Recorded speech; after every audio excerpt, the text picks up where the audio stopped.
இந்த நேரத்துல ஞாபகப்படுத்திக்கிறேன். வேல் பகிர்வுக்கு நீர் வரலையோ? நான் வேல் பகிர்வு அன்னைக்கு கடைசி நொடி வரைக்கும் போராடினேன். அன்னைக்கு உடம்பு சரியில்லாமல் படுத்துட்டேன்.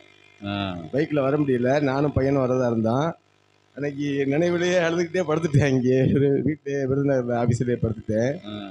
அன்னைக்கு இரவு ஹை வோல்டேஜ் பவர் எனக்குள்ளே இருந்ததை அப்படியே தாங்க முடியாமல் எந்திரிச்சிட்டேன். எந்திரிச்சு எனக்கு இந்த வேல் பகிர்ந்தது இதெல்லாம் எனக்கு தெரியாது. கணேஷ் சார் இங்கே வந்தவர், வேல் பகிர்வுக்கு வந்தவர், எல்லாத்துக்கும் வேல் கொடுத்தாங்க அப்படின்னாங்க. அதே எனக்குள்ள வந்திருக்கு அப்படின்னு சொல்லிட்டு வந்தங்கய்யா. அகதீசாயனம், ஓம் அகதீசாயனம், ஓம் அகதீசாயனம். அதி இறை சூட்சமம் ஆதி இறை சூட்சமம் நடந்து கொண்டிருக்கும் சபை என்று அகத்தியன் உரைத்தோமே. அச்சூட்சமத்தின் நிழல் நிஜ நிலைதனை கண்ட சீடனாய் அகத்தியன் யாம் நல்ல ஓம் அகதீசாயனம், ஓம் அகதீசாயனம். அருள் நிறை இறைமங்கல சபையிலிருந்து சித்தன் தன்னுடைய தவப்பயணமாய் சிவப்பயணமாய் நற்பயணம் மேற்கொள்கின்ற பொழுது ஆதி இறை ஜீவநாடியின் மூலமாக ஆற்றல் கொண்டு திருவரங்க தலமதிலே ஆற்றலாய் திருச்சி மாநகரிலே ஆங்காங்கிருந்து தவம் காண்கின்ற பொழுது அற்புதமாக அரங்கன் என்னும் பேர் ஆற்றல் கொண்ட அற்புத சித்தனோடு இணைந்து அவன் ஆசியையும் பெற்று அவன் ஆசியோடு திருமுருகனின் ஆசியையும் பெற்ற சித்தனாய் இவன் வலம் வந்த பொழுது அவனுக்குள் இருக்கும் ஆற்றலுக்குள் அரங்கன் புகுந்து சபை நாடி வந்து தவம் கண்ட அவ் அரங்கமகா தேசிகனின் சீடனாகவும்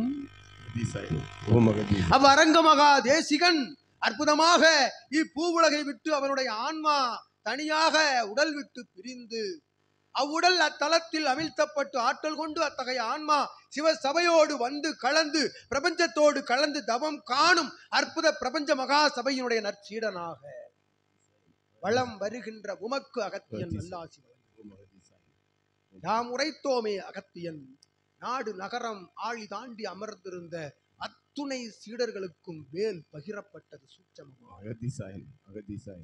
அவ்வாறு பகிரப்பட்ட வேலின் சூட்சமத்தினை கண்டு அவ்வாற்றலினை உணர்ந்தவனாய் வந்து நிற்கும் சீடனே அகத்தியன் நல்லாசி வழங்குகின்றான். அன்றைய நாள் இது திரு கைலாயம் மட்டுமல்ல, பூலோக வைகுண்டமாக திருமுருகன் அமர்ந்திருக்கும் 24,000 24,000 27,000 என்று அடுக்கிக் கொண்டே செல்லலாம். அத்துணை கோடான கோடி தலங்களில் இருக்கும் ஆற்றலையெல்லாம் ஒட்டுமொத்தமாக பெயர்த்தெடுத்து வந்து வைத்து அத்துணை தலங்களுக்கும் வேல் பகிர்ந்த அற்புத ஆற்றல் பெற்ற அன்றைய நாள், ஆற்றல் படைத்த அன்றைய நாள் வேல் பகிர்வு நாளாகும்.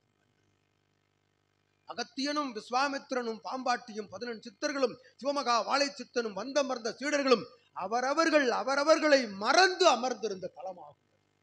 இத்தலம் திரு கைலாய தலமாக மிளிர்ந்திருந்த காலங்களில் வேல் பகிர்வு விழா நிறைவு பெறுகின்ற பொழுது என்ன நிகழ்கிறது, இத்தலத்திலே என்ன நடக்கின்றது, அமர்ந்து கொண்டிருப்பவர்கள் யார், உரைக்கின்றவர்கள் யார், சித்தன் எங்கே, சீடன் எங்கே, சிவமகா வாழை சித்தன் எங்கே, சிவபெருமான் எங்கே, திருமுருகன் எங்கே இருக்கின்றான் என்று அவரவர்கள் தேடி அலைகின்றவாறு அவர்கள் நினைவில் இருந்து அகன்ற அந்நிலை காணும் தலங்களில் காணும் இடங்கள் எல்லாம் வேளாக காட்சி அளித்த அன்றைய தலம், அன்றைய நாள் ஆற்றல் பெற்ற தலமாக மின்னிய அத்தகைய சிவகூரை தலம் இது.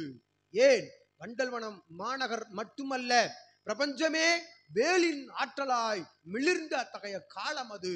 வேல் பகிர்ந்த நிகழ்வு நொடி பொழுதில் என்று அகதீசாய நமக.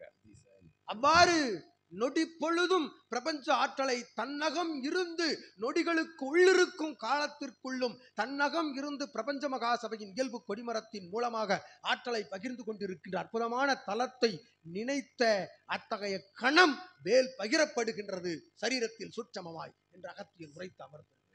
ஓம் அகதீசாய நமக, ஓம் அகதீசாய நமக.